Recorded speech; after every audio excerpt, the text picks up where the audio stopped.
There is a kind of confidence that changes the way a man experiences you, and it has almost nothing to do with being the prettiest woman in the room. It isn't about being louder, prettier, or knowing exactly what to say, and it definitely isn't pretending you don't care whether he likes you. Real confidence is quieter than that. You can hear it in the way a woman speaks without apologizing for every sentence. You can see it in the way she receives attention without immediately needing more. You feel it in the way she enters a room without looking around for permission to belong there, and the right kind of man feels it too. Because confidence changes something important. It allows a man to meet the real you instead of the version of you that is trying not to be rejected. Proverbs 31:25 says, "Strength and dignity are her clothing, not attention, not approval, not being desired." Strength and dignity. And strangely enough, that inner security becomes visible on the outside. Today, I want to show you 5 ways to build that kind of confidence, the kind that changes how you carry yourself, how you respond to men, and how the right man experiences you. Because confidence really is attractive, just not for the reason most women think. 1. Stop shrinking yourself. One of the first things insecurity teaches a woman to do is become smaller, not physically, emotionally. You start editing yourself before anyone has even rejected you. You have an opinion, but you soften it until it almost disappears. You want to say something, but first you wonder, will he think this is weird? You laugh at something you don't actually find funny. You apologize before sharing what you really think. You pretend not to care about something that matters to you because you're afraid caring too much will make you difficult. And sometimes you don't even realize you're doing it. You're not lying. You're adjusting. A little less of this, a little more of that, trying to find the version of yourself that will be easiest for him to like. But look at Esther.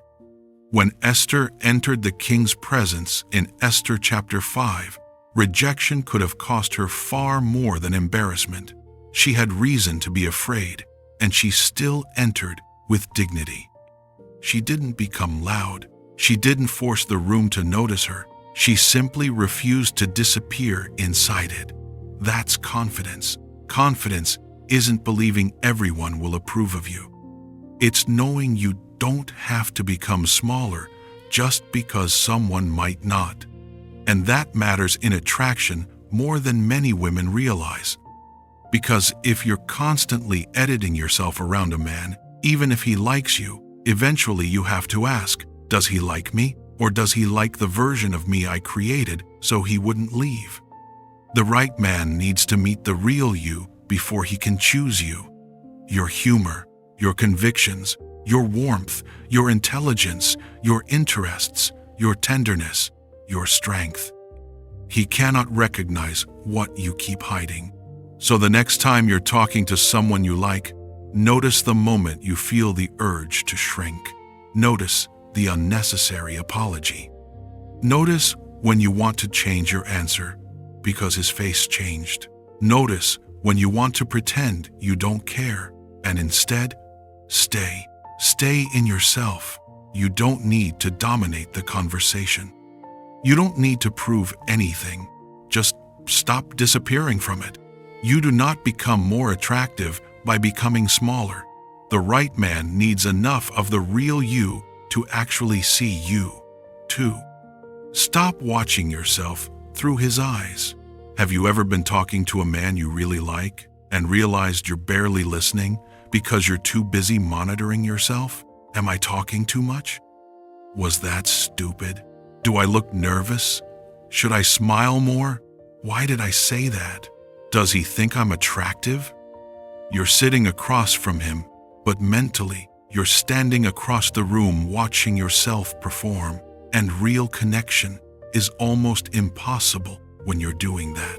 Because connection requires presence. Galatians 1:10 asks whether we are trying to win the approval of people or of God. Paul was speaking about something far bigger than dating, but the principle reaches straight into this moment. When approval becomes the goal, you stop being free. Because every reaction from the other person becomes information about your worth. He smiles, you relax. He looks distracted, you panic. He texts quickly, you feel beautiful. He takes too long, you start questioning everything. Your confidence becomes a remote control, sitting in somebody else's hand. But when your identity is rooted somewhere deeper, something changes. You can actually be there. You listen instead of calculating. You laugh because something is funny, not because you're trying to seem charming. You ask questions because you're curious.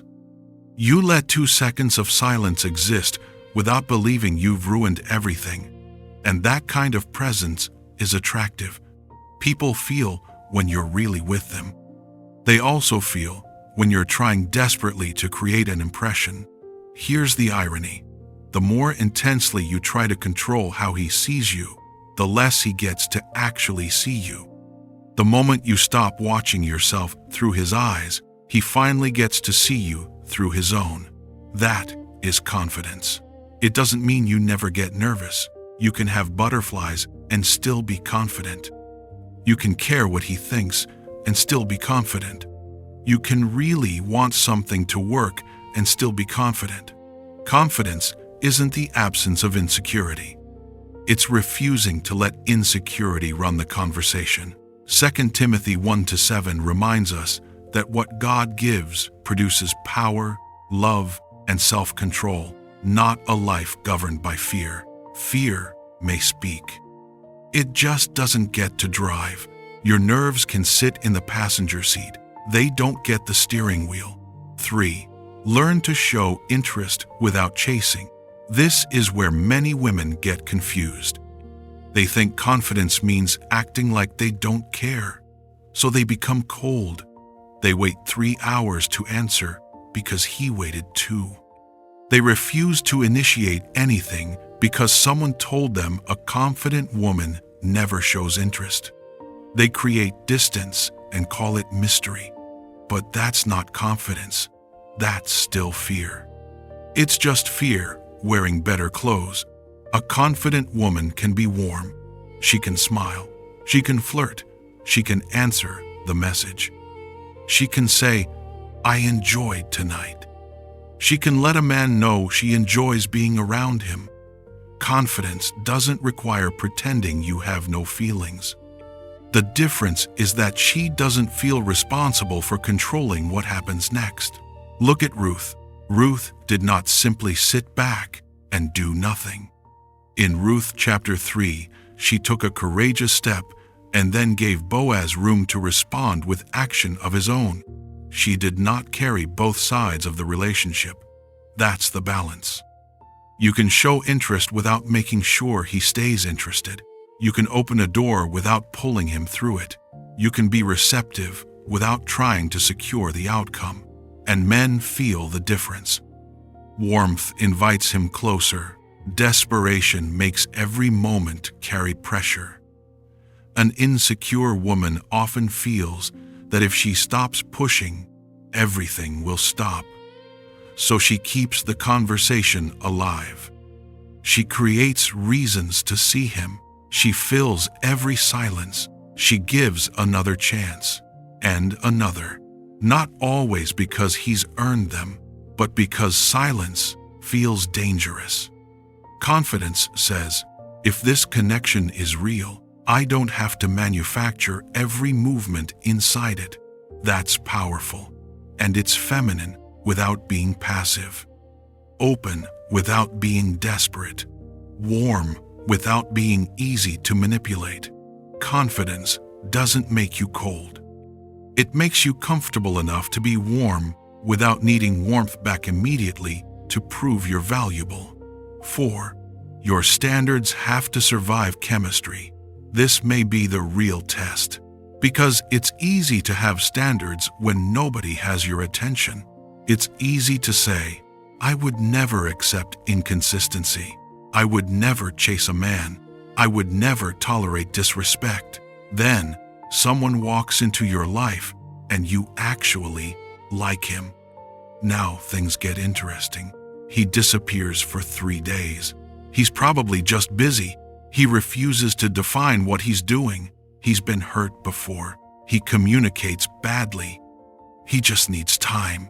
He gives you half the effort you know you need, but the chemistry is so strong. And suddenly, every standard you had before meeting him is standing trial. Proverbs 4:23 says, above all else, guard your heart.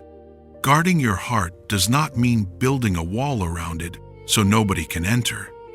It means your feelings don't automatically receive authority over your decisions. You are allowed to be attracted to someone and still observe him clearly. You are allowed to say, I really like him, and 5 seconds later, but I don't like this. Those two truths can coexist. Insecurity struggles with that because insecurity thinks losing the man means losing the opportunity. So it begins negotiating. Maybe this behavior isn't that bad. Maybe my standards are unrealistic. Maybe I'm asking for too much. Maybe I should just be patient. Grace matters, but grace and self-betrayal are not the same thing. Real confidence doesn't disappear when chemistry enters the room. Remember that. Chemistry is powerful. Attraction is powerful. But neither one should have enough power to convince you to betray what God already taught you. And a healthy man notices this. Not because you're announcing your standards every 10 minutes.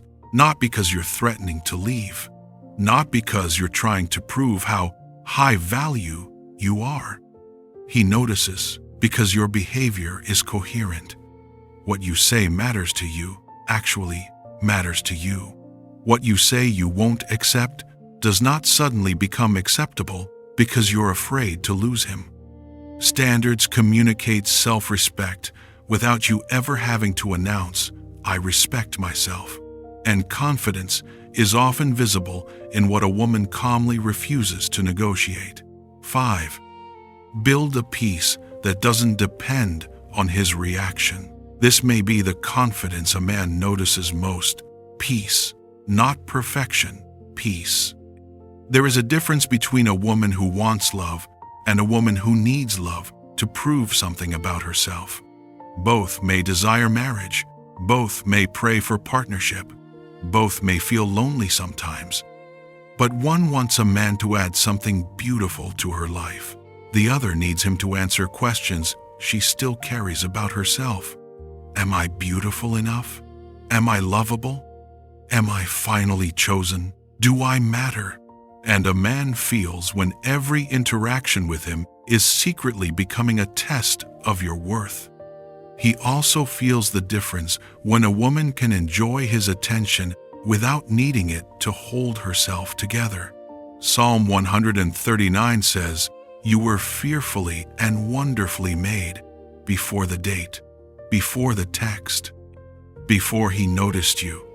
Before anyone called you beautiful, there was already something true about you.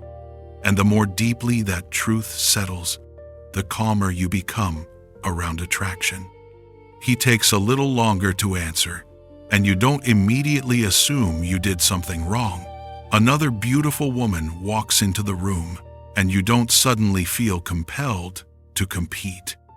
He compliments you, and instead of saying, No, I look terrible, you smile and say, Thank you. You can enjoy being wanted without becoming addicted to being wanted. You can enjoy chemistry without demanding certainty from it. You can allow something to develop without forcing it to define itself before it has had time to breathe. That calm changes what it feels like to be around you. A confident woman isn't constantly testing him. Do you really like me? Are you sure? What does this mean? She can ask for clarity when clarity is needed. But she doesn't need reassurance every hour to remain emotionally steady. Confidence makes you more attractive because it changes what it feels like to be around you. Presence, warmth, clarity, peace, dignity, self-control, authenticity. Those qualities are beautiful to experience, and the right man gets to meet them when you stop hiding them behind fear. But here's the part I don't want you to miss. The greatest gift of confidence isn't only that the right man sees you more clearly, it's that you see him more clearly too. Because insecurity makes attention look like intention. Confidence knows the difference. Insecurity makes chemistry look like compatibility. Confidence knows the difference. Insecurity says, "He chose me, so he must be right for me." Confidence asks, "Now that he's choosing me, what is he actually offering?" And maybe God is doing something even deeper than preparing you to be recognized by the right man. He is making you secure enough to recognize what is right for you. You don't need to walk into a room believing every man there will want you. You don't need every man. You need to know who you are, even when one doesn't choose you. You can be warm without begging, interested without chasing, beautiful without competing, open without abandoning your standards, nervous without becoming controlled by fear. That is confidence. And yes, the right kind of man notices it. If this is the woman you're becoming, write this in the comments. I don't have to prove my worth. Write it, because sometimes your heart needs to hear your own voice. Agree with what God has already been teaching you. And before you go, remember this. This kind of confidence isn't built in front of a man. It's built in the quiet moments, when it's just you and God. You can hear everything I said tonight, feel strong for an hour, and wake up tomorrow questioning yourself again. Confidence becomes stable when truth becomes familiar, when you return to it, when you practice it, when scripture becomes louder than the voice that keeps asking whether you're enough. That's why I created the Still Point. It's a 30-day devotional for the woman who is waiting. One scripture, one reflection, one prayer every day. It's designed to help you become so rooted in God that when love arrives, you don't lose yourself inside it. And it comes with the full audio version too, read in this same voice for the mornings when you need something steady before the noise starts, and the nights when your mind won't stop asking questions. It's the first link in the description. You don't have to become another woman to attract the man God has for you. Become more secure in the woman God already made you, and let him meet her. God bless you.